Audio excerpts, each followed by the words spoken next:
El primer gobernante liberal llega al poder no en 1830, sino en 1833. Y luego el pleito se prolonga y lo que ocurre en Europa en 1848, que es la primavera de los pueblos, que da lugar a muchas repúblicas parlamentarias o monarquías parlamentarias, en México se da con todo el movimiento liberal, que empieza con la Revolución de Ayutla de 1855, y que culmina con el fusilamiento de Maximiliano en 1867. Esa fue nuestra segunda gran transformación. ¿Cuál era la lucha esencial de los liberales que impulsaron la segunda gran transformación? Fíjense, era la lucha por la soberanía también. Pero ahora la soberanía implicaba liberarse pues, del Vaticano, del peso que ejercía sobre nuestra población el Vaticano. Fue una lucha por la soberanía, pero también por la libertad de expresión. Esa fue nuestra segunda gran transformación.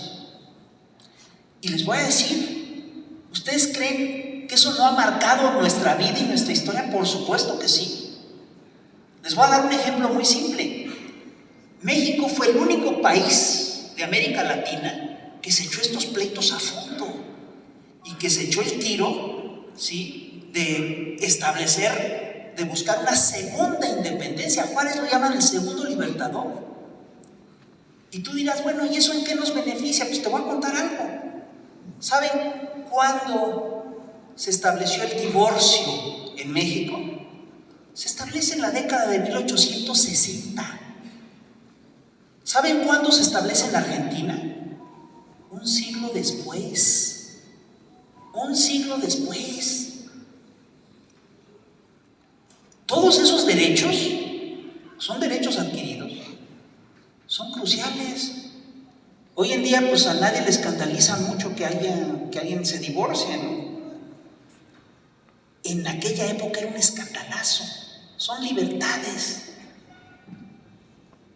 Vean, por ejemplo, el peso que todavía tiene en Perú o en Colombia el obispo o el cardenal. Aquí en México ya no tiene ese peso. Son cosas que hemos ido ganando. Esa fue nuestra segunda gran transformación. La tercera, ¿y esa quién la llevó a cabo? Los liberales, los juaristas. ¿Cómo se llamaban los guerreros de Juárez? Eran los chinacos. Y los chinacos eran herederos directos de los insurgentes de Morelos y de Hidalgo. La tercera gran transformación viene a cuento, se dio por lo siguiente: después de que ganan los liberales, hay también un proceso contrarrevolucionario en todo el planeta, y hay una segunda revolución industrial muy fuerte, que en los diversos países adquiere diferentes formas. Por ejemplo, en Estados Unidos es la famosa Gilded Age, en Inglaterra es la Inglaterra victoriana, en Francia es el Segundo Imperio, la Tercera República, y en México es el Porfiriato. ¿Y qué es el Porfiriato? ¿Y qué son todos estos movimientos? Es una alianza de la vieja clase feudal con la terrateniente, con la nueva clase burguesa emergente, y que básicamente lo que impulsan es un proceso de industrialización salvaje que empobrece, que permite la concentración de riqueza en unas cuantas manos y que empobrece al grueso de la ciudadanía.